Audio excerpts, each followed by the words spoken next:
Fear the Walking Dead Season 6 is coming on strong with the plot rising again. Morgan is on the brink of death. Will he be able to escape? And how will his feud with Virginia end? One night, Emil, in the jungle, is about to enjoy his dinner when a mysterious sound emanates from the woods. Alert! Emil loudly inquires who's there. Suddenly, a man invades his territory, tripping over a rope and falling to the ground. The man pleads for help, claiming something is chasing him. Emil says it looks like you got rid of them. What's your name? You hungry, Walter? Emil, upon hearing his name, does a complete turnaround in attitude, inviting him to join for dinner and promising to keep an eye on whatever is pursuing him. As Emil approaches Walter, the latter instinctively hides a key in his clothing, praising Emil's culinary skills. Just then, a dog's bark makes Walter tense. A big dog came in, and the dog was very tame in front of Emil. Walter claims the dog has been chasing him, but Emil, ignoring him, compliments the dog instead. Walter is shocked to realize the dog belongs to Emil. Before Walter can react, an axe nears his neck, and in moments, his head is severed. It all happened so fast. From life to death in just a few seconds, the transformation in Emil's demeanor from affable to ruthless is swift. He picks up the key. Walter and this key were his mission all along. Emil places Walter's head, now a zombie, in a prepared box, sealing it with a lid marked with Walter's name. Emil, a post-apocalyptic bounty hunter, was tasked with killing Walter and retrieving the key for his employer. Then, his walkie-talkie crackles to life. Emil asks who it is.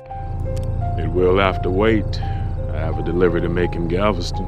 A voice replies, introducing herself as Virginia, with a lucrative job offer. Emil expresses interest upon hearing Virginia's promise of ample gasoline as a reward. When asked if Morgan was dead or alive, Virginia admits she doesn't know, instructing Emil to bring Morgan's head to her. Emil prepares another box labeled Morgan Jones and sets off. Where is Morgan at the moment, and how did he escape the zombies in the town? At this moment, Morgan woke up. Unlike before, Morgan's eyes are bloodshot, his hair is longer than before, and he looks unkempt. There was another zombie passing by outside, and Morgan didn't alert it. Suddenly, a gunshot shatters the quiet, killing the zombie and breaking the car window. Morgan quickly lay down in the seat, careful not to make a sound. Several horseback riders passed by the car without noticing Morgan hiding inside. It had been over a month since the events in the small town unfolded. Without a doubt, the riders were Virginia's people, and Morgan knew he would be in grave danger if discovered by them. Pushing the car door open, Morgan emerged. His chest wound had worsened significantly, hindering his movement. The bullet was still lodged inside. His body emitted a scent of death so potent that even the zombies mistook him for one of their own. However, Morgan couldn't bear their indifference. In agony, he made a sound. The zombies turned and approached Morgan, wielding a stick. Morgan struggled to launch an attack, finally killing the zombie after 3 laborious strikes. The strenuous exercise made his wounds worse again. Morgan ventured out daily in search of supplies. Currently, he took shelter in a water tower. At the brink of death in the town, he had heard a gunshot at the last moment. Upon waking, Morgan found himself in this water tower, unaware of who had saved him. Now somewhat aimless, Morgan didn't attend much to his wound. Almost resigned to the idea that death might be a preferable outcome, he stored the supplies he gathered daily, hoping to repay the person who had saved him. The next day, Morgan continued his search for resources. In an abandoned police car, he discovered a handgun, an unexpected find. Although it was devoid of bullets, behind the glass, he saw baby supplies, which reminded him of Grace. Zombies quietly approached from behind. Morgan is about to grab his bags and leave the house when he falls to the ground, the pain from his wounds causing him to scream. The zombies had already reached him. Just as Morgan prepared to face his fate, the zombies turned away, repelled by his even stronger scent of death. At that moment, a man wielding a short knife appeared, killing the zombies. He hadn't noticed Morgan and mistook him for a zombie until Morgan spoke up, narrowly avoiding a tragic misunderstanding. The man was puzzled. Why would zombies treat Morgan as one of their own? Attracted by the noise, more zombies gathered outside, forcing the 2 men to take refuge inside a store. Isaac asked Morgan how long he had been injured. Morgan estimated it to be 5 or 6 weeks old, now emitting a rotten smell, which explained why the zombies didn't attack him. Isaac, a former military medic, offered to examine Morgan's wound. However, Morgan refused. Morgan expressed that the person who had injured him was still searching for him, and he didn't want Isaac to get involved. Knowing well what his own fate might be, Isaac, undeterred by Morgan's refusal, still offered him some snacks. Morgan's mood softened, recognizing that Isaac meant no harm, yet he declined Isaac's offer of assistance. Morgan preferred to face his destiny alone. Just then, they heard some noise outside. A dog appeared at the door. Both men instantly became alert. It was Emil, the bounty hunter. The zombies outside have been lying on the glass door too, so it's obvious there's someone inside. "Who's in there, Mr. Jones?" Emil called out. Suspecting Morgan's presence, Isaac guessed that the man was after Morgan. Attracted by Emil's voice, the zombies outside started moving towards him. With a single swing of his axe, Emil decapitated a zombie. Seeing Emil's ferocious appearance, I am afraid that he is not a good person. If Morgan is found, he will be in a bad situation. Isaac decided to take action to save Morgan, stepping outside to confront Emil. "Look, buddy, I don't want any trouble," he said, hoping to mislead Emil into thinking the building was empty. Emil pulled out a portrait of Morgan and began to compare it, then asked Isaac if he had seen the man in the picture. Isaac denied ever seeing him. Emil, evidently experienced and imposing, made Isaac nervous. The dog barked loudly at the door. "Are you sure there's no one inside?"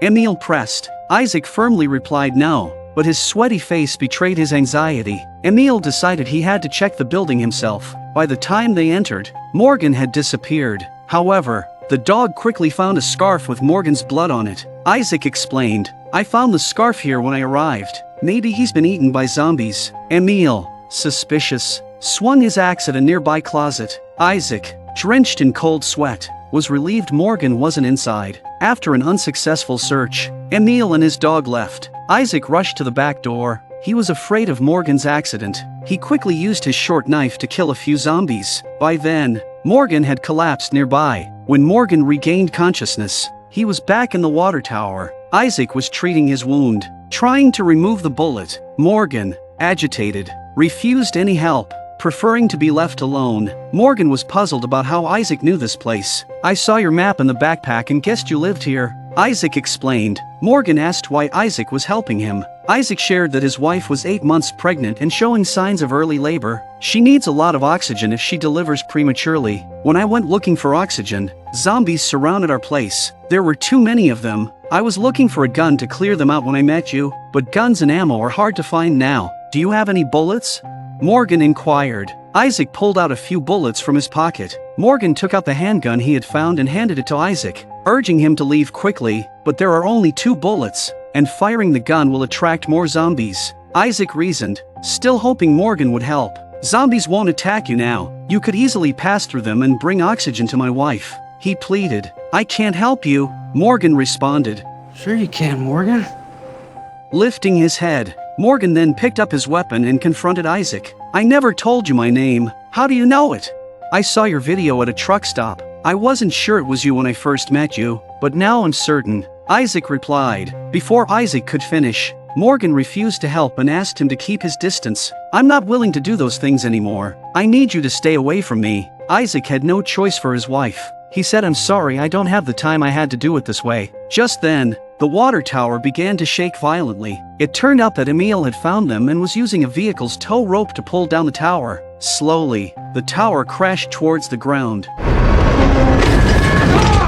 Morgan woke up again, and was met by Emil, who was holding an axe. Luckily, the mattress inside the tower cushioned his fall, leaving him unharmed. Meanwhile, Isaac was busy fending off zombies attracted by the commotion. Seeing Isaac, the man who had deceived him, Emil was furious. Morgan, inside the tower, made noise to attract zombies and hinder Emil's approach, but Emil's combat prowess was formidable. A few zombies were no match for him. As Emil neared, Morgan finally reached the handgun and aimed it at Emil. Unfazed, Emil taunted, "You're too injured to last much longer." Isaac yelled at Morgan to shoot. Morgan hesitated, conflicted. The old him would never have killed, but now he shot Emil in the arm. Isaac quickly pulled Morgan away to escape. Emil, delayed by a few more zombies, couldn't catch up. Eventually, the 2 men got in Isaac's car and drove off. Minutes later, they encountered a roadblock and were forced to leave the car and detour. "I need to go back to the water tower. He should be gone by now," Morgan insisted. Isaac couldn't understand Morgan's fixation. "That tower is the only reason I've survived," Morgan explained. Despite Isaac's warning that the tower was no longer safe and the dog would track him, Morgan was undeterred. That tower wasn't built just for me. Morgan continued, I don't know who stitched my wound. I was about to be devoured by zombies when I heard a gunshot. The zombies turned to go and I passed out. When I woke up, I was in the tower, wound stitched. There was a note saying, you don't know me, but I heard you on the walkie-talkie. You need to live and continue your unfinished business. Isaac said that I don't care who you've got those supplies for. It's to protect them, but now that place is compromised. Where I'm staying is safe. Help my family, and I'll help those people. Moved by Isaac's words, Morgan agreed to go with him to his wife's location. On the way, they talked about Morgan's former team, which Isaac knew from documentaries. Virginia split you up, right? Isaac asked. Morgan tensed, realizing the documentary never mentioned Virginia. You know my name and about Virginia. Are you taking me to her? Morgan accused. Isaac confessed. I used to be one of Virginia's riders, but I escaped. I didn't tell you because I was afraid you wouldn't trust me. Morgan was a little more relaxed. Isaac continued, I've seen your documentaries. In Virginia's world, you exchange freedom for necessities, but you were helping people for free. I thought that was impossible, but after learning of my wife's pregnancy, I saw the future Virginia was building. I didn't want my child born into a world without freedom. What you're doing is much better. You're trying. That's why my wife and I chose to run away. Morgan was visibly moved. Isaac suggested, the place I'm staying is secure. You can turn it into a natural sanctuary, but you need to let me remove that bullet. Morgan simply said that it was too late now and that he had given up on himself. Soon, they arrived at Isaac's sanctuary. The tall walls kept out the zombies, who roamed outside. The entrance was narrow, making it a natural haven. Please, take these to my wife, Isaac requested. It's safe here, even if Virginia finds it. Just fortify the entrance and she can't get in. I'll enter through another way. It might take a couple of days, but I hope to get there before my child is born. Without delay, Morgan handed the gun to Isaac and walked towards the horde of zombies.